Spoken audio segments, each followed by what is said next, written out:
Good morning, Metalheads Unit. Welcome to a new episode of the Metal Meltdown, and today we're doing something a little bit different. Today we're going to be talking about the Grammy Awards, the biggest night in popular music, a night that I'm sure many people that would normally watch a channel called the Metal Meltdown probably hate.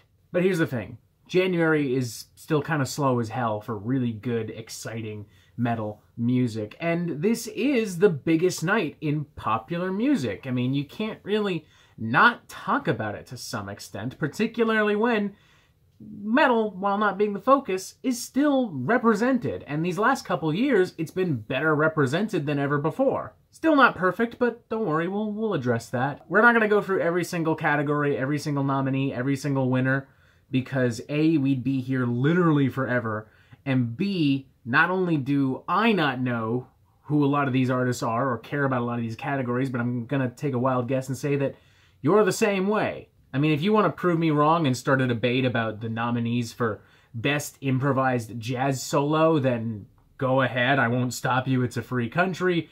But I just think there are objectively more important things that we can focus on. The big awards, the standout moments, the surprises, the upsets, and how metal plays into the Grammy Awards, including a look at the possibly semi-controversial choice for Best Metal Performance, depending on where you stand as a fan of a particular band whose name rhymes with drool. And let's start by diving into some of the bigger awards, which should be pretty easy since most of them were won by the same predictable and disappointing artist. I'm sure, as you already know, Record of the Year, Album of the Year, Song of the Year, Best New Artist, and Best Pop Vocal Album were all won by Billie Eilish and her debut album, When We Fall Asleep, Where Do We Go? I definitely do not share the hatred and contempt for Billie Eilish that I think some metalheads do, but I do think that her music is extremely overrated. I think it's very edgy, and to some extent I think it's kind of disingenuous. I mean, she's like 17 years old, and I doubt she even really understands a lot of what she's talking about. I don't know her personally, so I won't, put money on that or anything, but that's just the vibe I get from listening to that music. A lot of people say that Billie Eilish is the Nirvana of this generation. I can kind of see where you're coming from there, but honestly, I kind of see her more as the Limp Bizkit of this generation. To be entirely fair, her music is objectively better arranged than anything Limp Bizkit has or will ever release.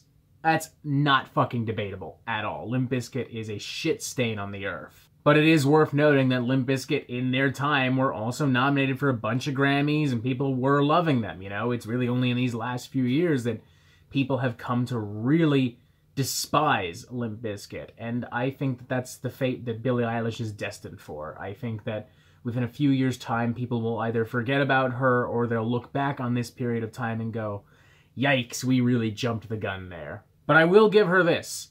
I think it is awesome that she broke a Grammy record previously held by Taylor Swift. That alone is inherently cool. Some other thoughts I had looking through the categories, the nominees, and of course watching the actual show. Best Rap Album going to Igor by Tyler, the Creator. Amazing album, one of my favorite albums from last year.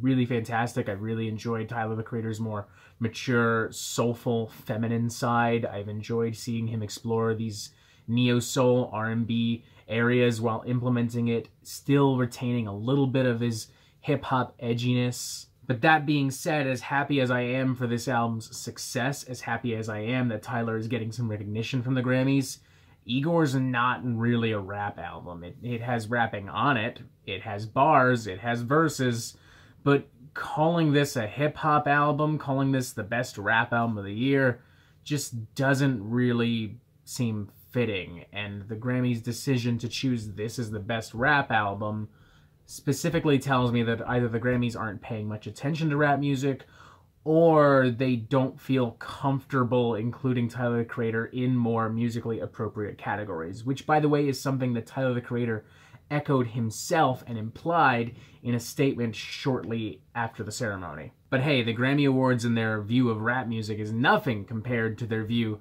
of modern rock music, because this has to be the most dismal rock representation I've ever fucking seen. Like, there isn't anything objectively terrible in any of these categories, like best rock song, best rock album, even best metal performance. We'll dig into that later, but still.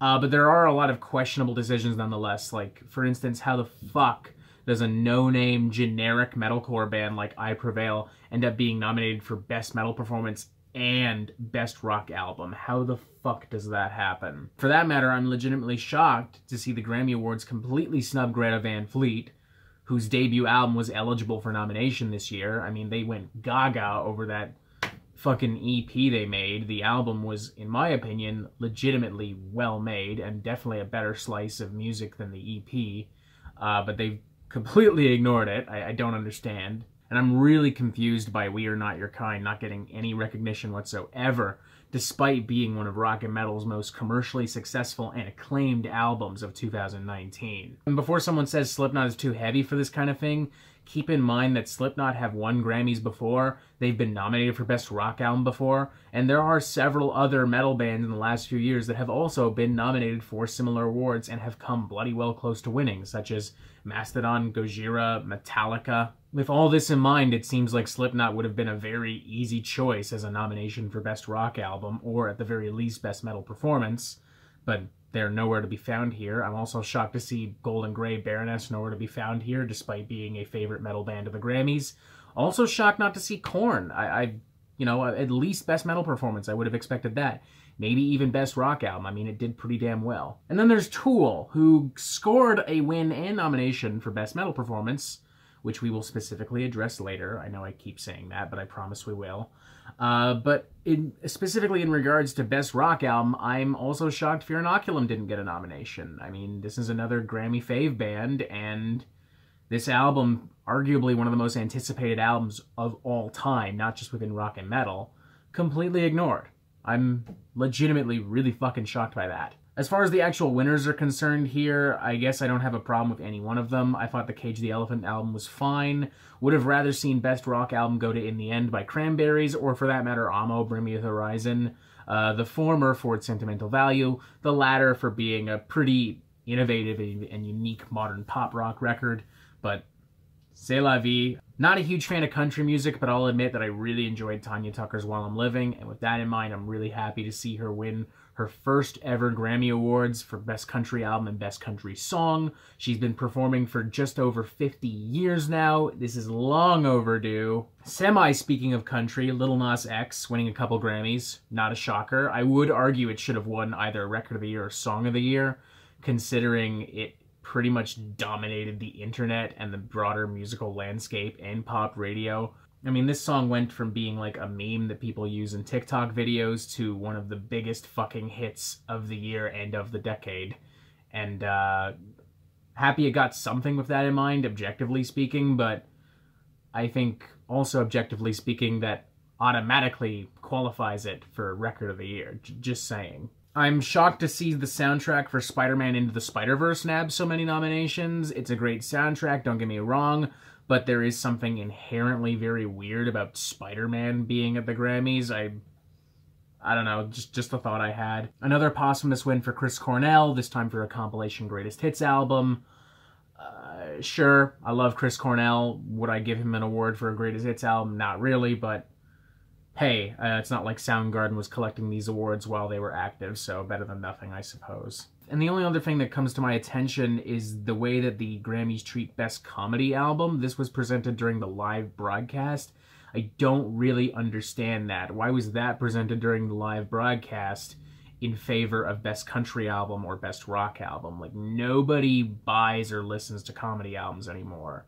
And the only reason people know about the winner of this album, Sticks and Stones by Dave Chappelle, would be through the Netflix special, which was critically panned and is proving to be pretty divisive. Everything surrounding this category, why it was aired on live TV and how they chose the winner, why they chose the winner, does not make a whole lot of fucking sense to me. I don't get that at all. I don't really have a lot of other thoughts on the other Grammy categories because none of them really were that interesting or important for me personally.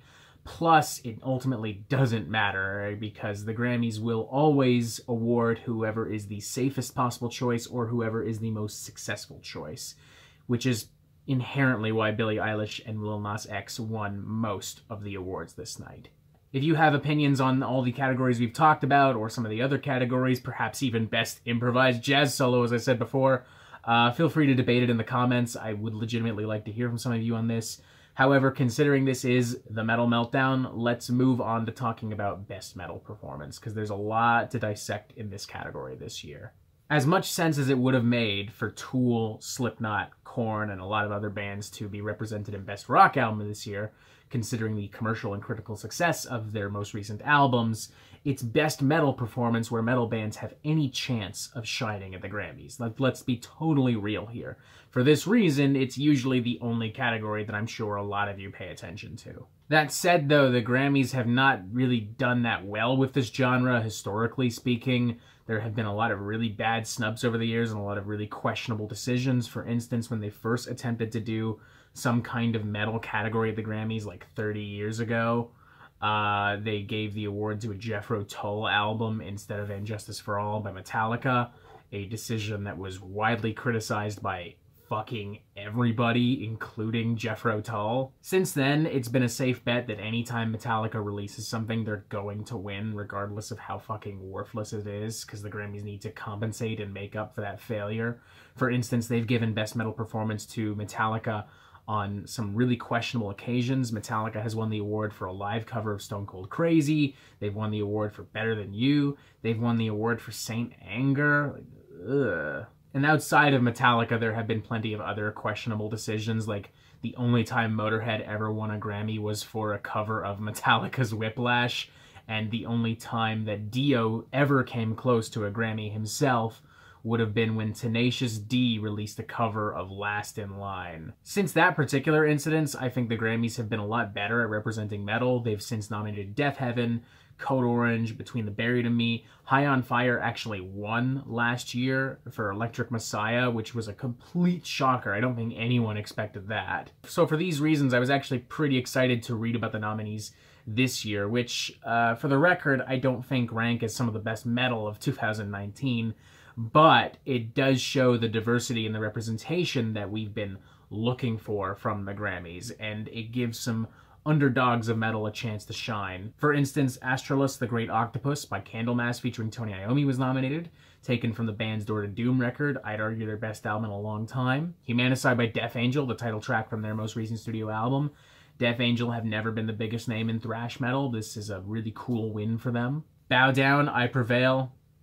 I think I've made my thoughts on I Prevail pretty clear. They're a generic, no-name metalcore band. I think the only reason people do know about them is because of that fucking Taylor Swift cover that they did a couple years back, but whatever. Unleashed, Killswitch Engage. I'm shocked Killswitch Engage haven't won a Grammy before, so that would have been cool for them. And then there's Tempest by Tool, which I'm sure as many of you know by now ended up being the winner, which is not shocking. The Tool is the biggest name on this list, and I think, as we've already made clear, the Grammys tend to acknowledge and award either the most inoffensive choice or the most commercially successful choice, and Tool in this category happens to be both.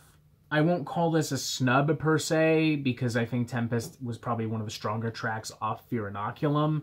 However, this could end up being a controversial decision nonetheless, because the reaction to Fear Inoculus isn't quite as unanimous as the reaction to other Tool albums. Like, I've talked to people who even describe themselves as Tool fans, who just legitimately do not like this album and do not think it was worth the near 13-year wait, which, you know, I can't imagine how those people feel right now. And not to mention, following the surprise success of High on Fire at the Grammys last year, I think people were just expecting an underdog to win it. I think most people were expecting, or at the very, maybe hoping is the better word, for Candlemass and Death Angel to win it. I know I was certainly one of them. The Candlemass track in particular was probably my favorite out of all the tracks we've just talked about, and had the benefit of having Black Sabbath guitarist Tony Iommi on it.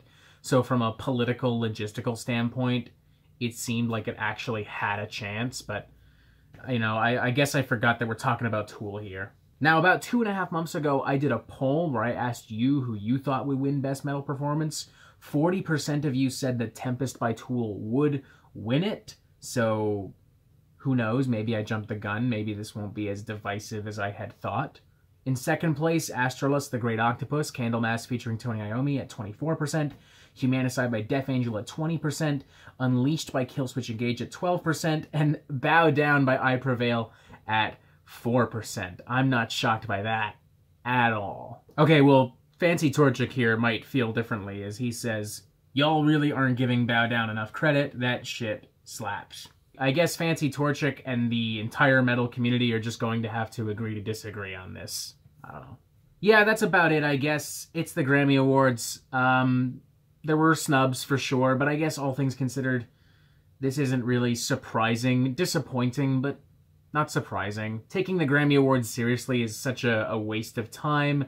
The only reason we're really doing this is because, again, it's slow for January, and it's the biggest night in music. We almost have to talk about it to some extent. The only other thing I'll say, I guess, is that as far as the actual show was concerned, all these performances ranged from being plain, vanilla, run-of-the-mill to being downright cringeworthy. Particularly Aerosmith and Run DMC doing Walk This Way. That was bad. That song has not aged as well as anyone would like to think it has. Oh, and Usher singing Prince made me cringe like a motherfucker.